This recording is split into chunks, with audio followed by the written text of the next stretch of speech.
Romek, nagrywamy!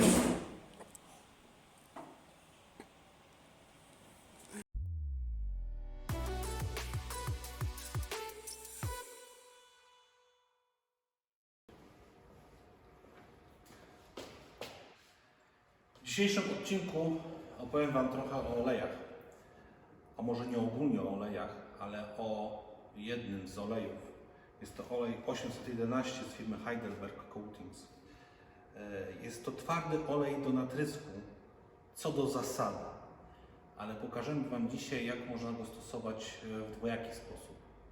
Przez nakładanie natryskiem oraz za pomocą ściereczki z mikrofibry. W skład systemu olejowania firmy Heidelberg wchodzą 3 produkty. Olej nawierzchniowy 811, olej 872 jako baza do kolorów oraz rozpuszczalnik wolno parujący, jeżeli będziemy chcieli nakładać ręcznie. W przypadku mebli lub drewna olejowanego występuje jeden poważny problem. Chodzi o trwałość powierzchni. Olej co do zasady nie jest zbyt trwały. Bardzo łatwo go wypłukać, bardzo łatwo go uszkodzić. Nie jest odporny ani mechanicznie, ani fizycznie. Wyjątkiem w całej szerokiej gamie tych produktów jest olej 811. Jest to twardy olej zawierający dodatkowo woski o wysokiej odporności zarówno fizykochemicznej, jak i odporności na wypłukiwanie. Przez to olej ten doskonale nadaje się do olejowania blatów, w tym kuchennych. W przypadku, kiedy chcemy barwić oleje, musimy zastosować bazę do kolorów. Jest to baza 872. Niestety ilość kolorów w przypadku olejowania jest ograniczona. Z jakiego powodu? Samo barwienie olejów nie jest takie łatwe. Może nie tyle barwienie, co ilość dostępnych barwników. Olej 811 był stworzony myślą dla profesjonalnych użytkowników, czyli dla stolarzy. Dlatego najlepszym sposobem jego nakładania jest jednak natrysk.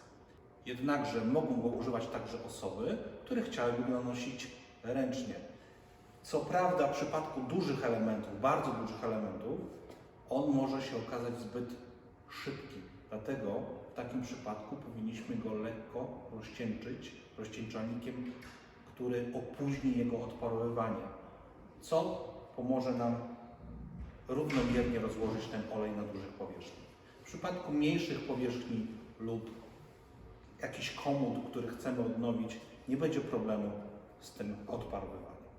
Jacek dzisiaj pokaże nam 2 systemy nakładania, zarówno przez natrysk, jak i za pomocą ściereczki z mikrofibry.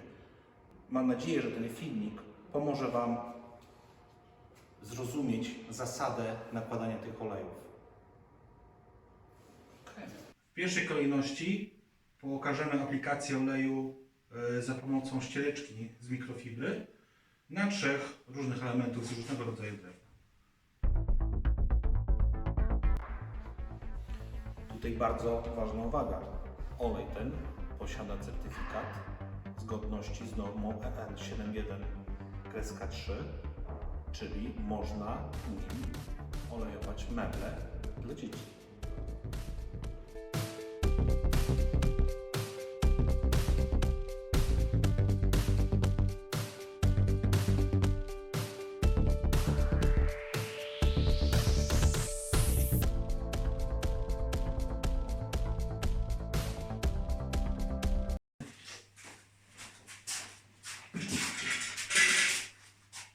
Na koniec jeszcze jedna uwaga dotycząca bezpieczeństwa stosowania olei. Oleje w szmatce zwiniętej mają tendencję do samonagrzewania się, co może w ostateczności spowodować samozapłon. Dlatego szmatki ubrudzone olejem, papiery ubrudzone olejem po nakładaniu suszymy rozwieszone, najlepiej na zewnątrz budynku, żeby nie wprowadzać dodatkowego niebezpieczeństwa. Lub na sam koniec pracy wyrzucić je po prostu do wiaderka z wodą.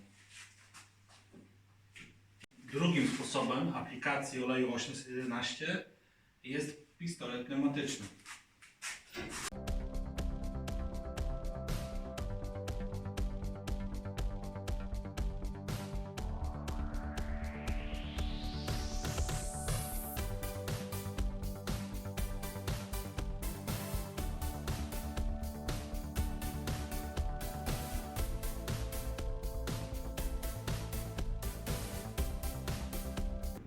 Tutaj zastosowaliśmy drewno otwartoporowe, dlatego po pierwszej warstwie, po nałożeniu pistoletem, musimy ją wetrzyć, dlatego żeśmy zastosowali znów ściereczkę z mikrofibry, żeby wetrzeć w pory ten olej.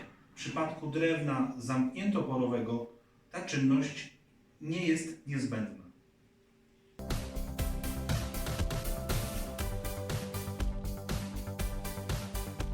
Z nałożeniem drugiej warstwy poczekaliśmy do następnego dnia i zaczniemy od zmatowienia powierzchni przed nałożeniem już końcowej nawierzchniowej warstwy. Tym razem użyjemy papier ścierny na gąbce o gradacji 600.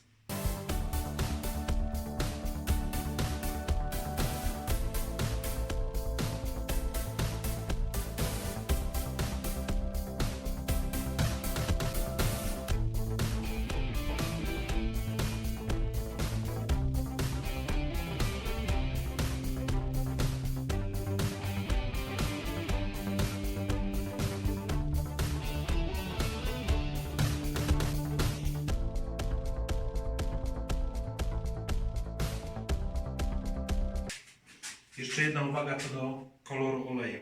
Kiedy jest bardzo świeży, ma lekko fioletowy odcień.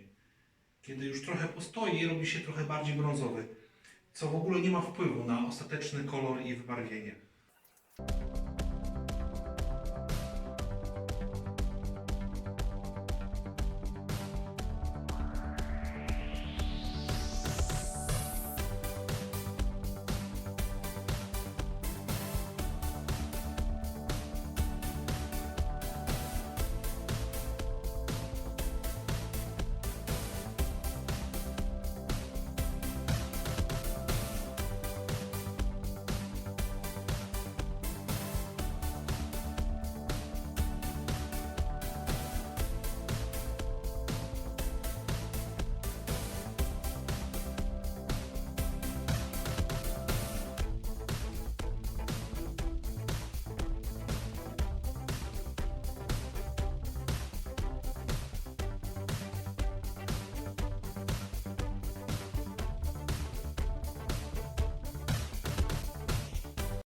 No i mamy efekt końcowy. Po mojej prawej stronie element, na który olej nakładaliśmy ręcznie. Element z napisem szkolenie też po ręcznym nakładaniu. I po tej stronie mamy element, który był nakładany przez nacisk. Jak widzimy, efekt wygląda bardzo naturalnie. I tu jedna uwaga na temat oleju 811. Jest to olej matowy, co wspaniale podkreśla nam rysunek drewna. I meble wykończone tym olejem wyglądają bardzo naturalnie, jakby w ogóle nie były polakierowane czy zaolejowane.